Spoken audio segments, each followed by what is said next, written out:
Well, greetings, everyone, and hi, it's me again, John Dupuy, and our iAwake team, or at least part of it. And yeah, I've been gone for 2 or 3 weeks, and I was over in Europe and in the United States now. We got back, but I spent 17 days over there and went to the Integral European Conference and met with a lot of old friends and made new friends and connections. It was very powerful. Also, the first time I've been on an airplane in God knows how long, so that was interesting, and totally got exposed to the virus, and I'm doing okay, so that's good. And yeah, it was really powerful. So right, I'm just back and getting in the groove and get my practices, stabilized, which I did when I traveled anyway, but it's good to be back. And we're going to listen to, it's a short track for us. It's Gamma 40, all right, track 2, and it's called Blissful Cognition.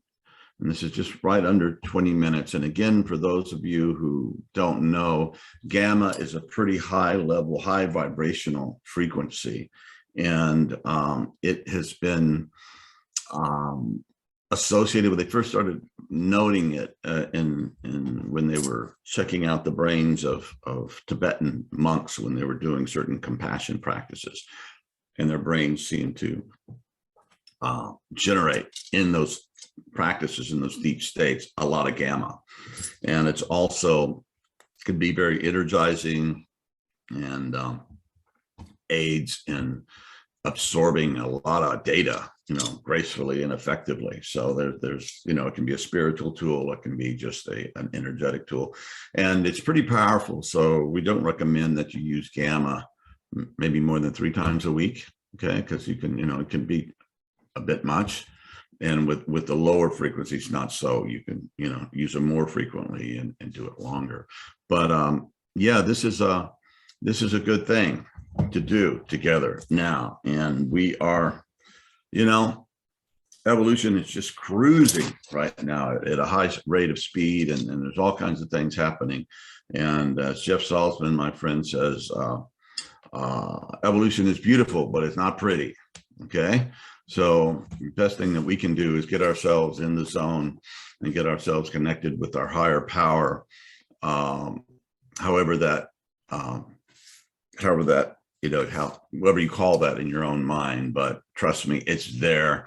And one of the purposes of meditation / prayer is to connect us with our higher power, because ultimately without that connection, we're kind of hungry ghosts wandering on the planet, not knowing what we're here to do, and just kind of, going from one thing to another. So let's, in this brief period, let's go deep.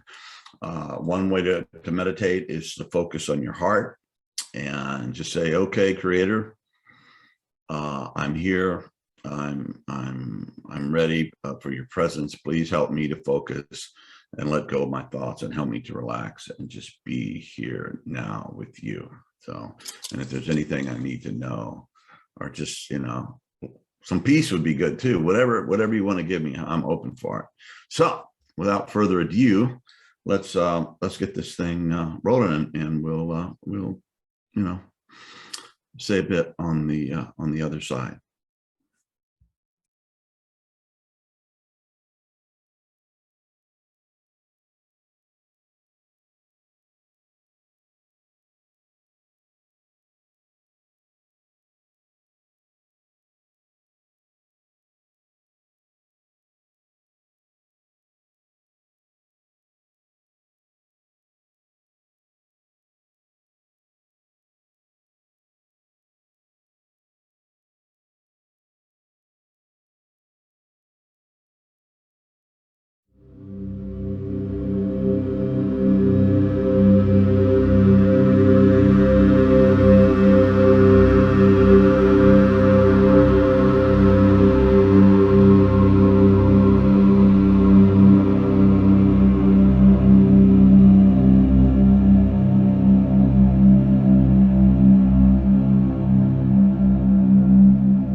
Well, welcome back, everyone.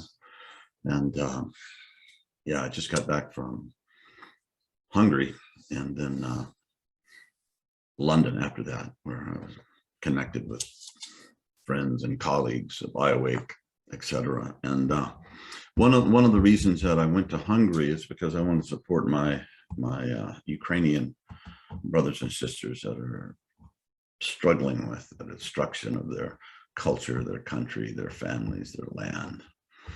And that's hard stuff. And one of the things, and I'll relate this, one of the things I've been doing in my practice lately is I've started going back through the book of Psalms in the Bible. I haven't done that in years. And I'm about 30 something. And it's really interesting. The Psalms that I've been reading they're called the Psalms of David.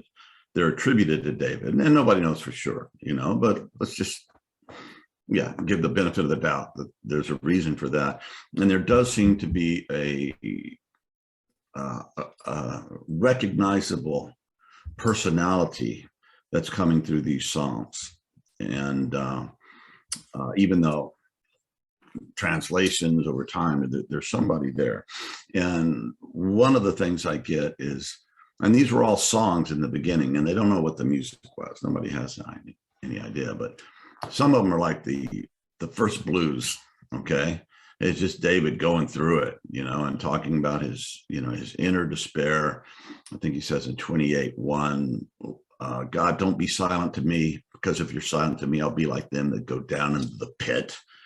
If anybody's ever experienced that one, where you're just getting lost in your own pain and existential darkness and, the world and all of this stuff, and he really struggles about it. And he's also being attacked by physical people, people with swords and weapons and spears that want to kill him. And that are not only that, but they're lying. They're saying all this stuff, and I sent Psalm 5. You guys ought to check it out to my Ukrainian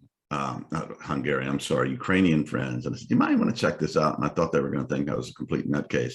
But later on, they called back and said, oh, that is such an inspiration. Thank you. We're sending it out to the people on the front lines and the people in the country and everything. And it's just David crying out to God. It's like, God, this is overwhelming. These people are lying about me, i.e., Putin. Ukraine is not a country. It's just a fiction. It has no right to deserve. It's just Russia, and we're getting it back. By the way, there are a bunch of Nazis and drug addicts, so we have every right to go in and destroy this fiction that they call Ukraine. Really? You're killing our people, you're killing our animals, you're killing our trees, you're killing our rivers, you're killing us, and we don't have the right to be us, to be. And they really believe it, because they're fighting like lions. And you see that with David. He's struggling, and then finally he finds this sinner, and he keeps talking about being in the house of God. And historically, we know that there was no house of God. There wasn't a physical temple at that point. Solomon did that, his son, later, according to the story. So what is David talking about in this house of God? Well, I think he's talking about the presence, the holy sacred temple that's in each one of us, that we can go and we can dwell. And when we go into that, then it opens up the bigger temple, which is the whole universe in its many dimensions, all that, and that's, Jesus said, the kingdom of God was in, and Thomas, he said, but also it's without. But you start here, and it goes up there. So maybe sometimes we just start there. We see a flower, and it just kicks us off and wakes us up. But anyway, you see David in his struggles, and his outward and inward struggles to find his way, and to find God's will, and to find his presence, and to abide in that presence. And it's kind of inspiring to read somebody that long ago that in some ways seems so modern with us. And there's just a whole bunch of self-reflection in these songs that, I didn't see in Homer, which I really like. And he was a great writer, and the Iliad and the Odyssey, and even some of the Greek writings, it's very, very self-reflective in a lot of ways. And so he's, not only do you have to win the battle outside if there's forces attacking you from the outside, but you have to win the battle inside too at the same time. So anyway, I think we can find, we can find comfort and strength and inspiration from these ancient texts, these ancient songs. Oh, and by the way, it really helps if you're listening to iAwake while you do it. That's what I do. So I just kind of approach it in a prayerful, open way, and said, how can this speak to me in my condition right now? And it's been really good. It's been really good for me, and it's helped. And my Ukrainian friends, it's helped them because they're in a very dramatic, horrific time, but also a glorious time. You see courage and sacrifice, like, gosh, that we read about in the stories out of World War II and other times when people have had to face the horrors of war and invasion and have stood up and resisted, which is what we have to do in cases like this. So anyway, I found some comfort there, and I found that temple that David's talking about. It's not a physical temple. And I have nothing against physical temples. They can be really good places to go pray and worship and do lots of things. But ultimately, we have to find it within ourselves. And I think that's David was struggling with, and that's what he was finding. And then when he gets to that place, he just pours out gratitude. When you find it, there's just so much gratitude. It's like, okay. Ultimately, this is okay. Surely goodness and mercy will follow me all the days of my life, and I shall dwell in the house of the Lord, he says in Psalm 23. And he wasn't, like I said, he wasn't talking about a temple in Jerusalem. He was talking about the presence of God in his heart. And that's where we want to be. And when we touch into that, it changes everything. It helps us. It gives us strength. It gives us peace in the midst of the storm. And it gives us the courage and often the guidance and the wisdom to know how we should act and what we should do. At least in the directions, the general directions. I think he thinks we have to figure out the details for ourselves. Then again, our brains and hearts are created by the Creator and are nothing but the Creator. So we can, that stuff is holy too. So anyway, that's where I'm at, and that's what I've been really working with and struggling with. And even when I was in Europe and traveling, I get up early in conferences and I make sure that I'd have my practice time in the morning and get ready, because I love these people. They're really great, but I'm also a real introvert, and I have to keep refilling from the inner source so that I can function well with people and be there for folks in the way that they need to be supported and helped at the time. So yeah, we're go to our website, iAwakeTechnologies.com. I think that's the name of it. And there's a place there where you can donate to Ukrainians. And I've been working with Vitas and his wife, Katya Yasko, and they're incredible people, and they're giving their lives. They're doing so much to help. You see some of the photos of teaching people first aid and sending first aid kits and helping, children and people that are refugees now. And anyway, there's so much to be done, and I think it's good for us and blesses our hearts if we do a bit, do our bit, as big or as little as it can, but to help in times of need. And we're there for people when they're in need. Hopefully, God will be with us when we're in need too. So, love you guys. Thank you, and we'll see you next time, God willing.